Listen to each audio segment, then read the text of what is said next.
आज हमारा MS word का 4th लेक्चर है और इस लेक्चर में हम इंसर्ट मेन्यू को कंटिन्यू करेंगे। हम फाइल और होम की जो मेन्यू है उसको कंप्लीट कर चुके हैं। आज हम इंसर्ट मेन्यू को कंटिन्यू करेंगे। इसमें भी हम पेजेस जो मेन्यू है इसे कंप्लीट कर चुके हैं। टेबल्स हमने टेबल्स का किया था लास्ट लेक्चर में, जिसमें मैंने आपको बताया था कि इंसर्ट टेबल क्या है, ड्रॉ टेबल क्या है और आपकी एक्सेल शीट आप कैसे यूज़ कर सकते हैं। अब हम टेबल के डिज़ाइन जो है उसको कंप्लीट करेंगे। डिज़ाइन मेन्यू, ये देखें डिज़ाइन मेन्यू। अब हमने टेबल सेलेक्ट किया, उसके बाद आपके पास ऑटोमेटिकली डिज़ाइन मेन्यू जो है वो सामने आ जाएगा। इसमें आपके पास है header, row and first column जो है ये आपके सिलेक्टेड है। मींस का आपका जो कर्सर है वो फर्स्ट रो से आप अपना काम जो है वो स्टार्ट करेंगे हेडर रो से। उसके बाद आपके पास है टोटल रोज़। अगर आप स्पेशल किस्म की अपनी रोज़ के ऊपर फॉर्मेटिंग करना चाह रहे हैं तो हम टोटल रो का सिलेक्ट करते हैं। उसके बाद है बैंडेड रोज़। बैंडेड रोज़ जो है ये हमारी जो इवन रोज़ हैं और जो ऑर्डर रोज़ हैं उनकी फॉर्मेटिंग डिफरेंट कर देती है। यानी जो इवन रोज़ की फॉर्मेटिंग है वो ऑड जो रोज़ हैं उनसे डिफरेंट होती है। इसी तरह से हमारा फर्स्ट कॉलम जो सिलेक्टेड है, जहाँ से हमारा कर्सर जो आप देख सकते हैं कि फर्स्ट कॉलम पर ब्लिंक कर रहा है, यहाँ से हमारा जो टेबल में हम अपनी नंबर्स या जो भी आप फिल करना चाह रहे हैं हमारा फर्स्ट से स्टार्ट होगा। उसके बाद है लास्ट कॉलम। लास्ट कॉलम भी इसीलिए यूज़ होता है कि अगर आप अपने लास्ट कॉलम में स्पेशल फॉर्मेटिंग करना चाह रहे हैं तो हम इसे सेलेक्ट करते हैं और इसमें स्पेशल फॉर्मेटिंग कर सकते हैं। उसके बाद है हमारे पास बैंडेड कॉलम। ये भी हमारे इवन कॉलम्स और ऑड कॉलम्स को की फॉर्मेटिंग जो है इसे अलग कर देता है। यानी अगर आप चाहते हैं कि हमारे इवन जो कॉलम्स हैं उनकी फॉर्मेटिंग हमारे ऑड कॉलम से डिफरेंट हो, जैसे कि ये 1 2 हमारे पास इवन है, उसके बाद 1 2 3 ये हमारे पास ऑड हो गए हैं, तो आप चाहते हैं कि इनकी फॉर्मेटिंग डिफरेंट हो तो यहाँ से हम बैंडेड कॉलम जो हम सेलेक्ट कर सकते हैं। उसके बाद है हमारे पास टेबल के स्टाइल्स। पहले हम Ctrl+A प्रेस करके सिलेक्ट कर लेते हैं अपने टेबल को।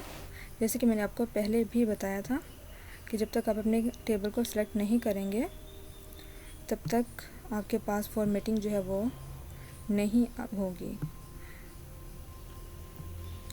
ये देखें, अब यहाँ से हम जो भी अपने टेबल का स्टाइल लेना चाह रहे हैं वो हम यहाँ से सिलेक्ट कर सकते हैं। उस स्टाइल में हमारा जो टेबल है उसका डिज़ाइन चेंज हो जाएगा।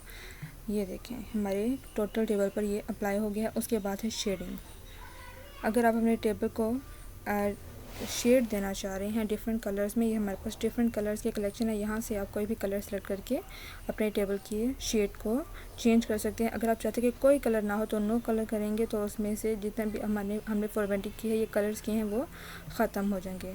उसके बाद है बॉर्डर स्टाइल्स। अगर आप अपने बॉर्डर्स का स्टाइल देना चाह रहे हैं तो यहाँ से हम किसी भी तरह के जो बॉर्डर्स की लाइनिंग है वहाँ से आप सेलेक्ट करके अपने बॉर्डर का स्टाइल डिफरेंट कर सकते हैं। उसके बाद है हमारे पास ये देखें, ये लाइन स्टाइल है। ये भी बॉर्डर्स के जो स्टाइल है उसको चेंज करने के लिए यूज़ होती है।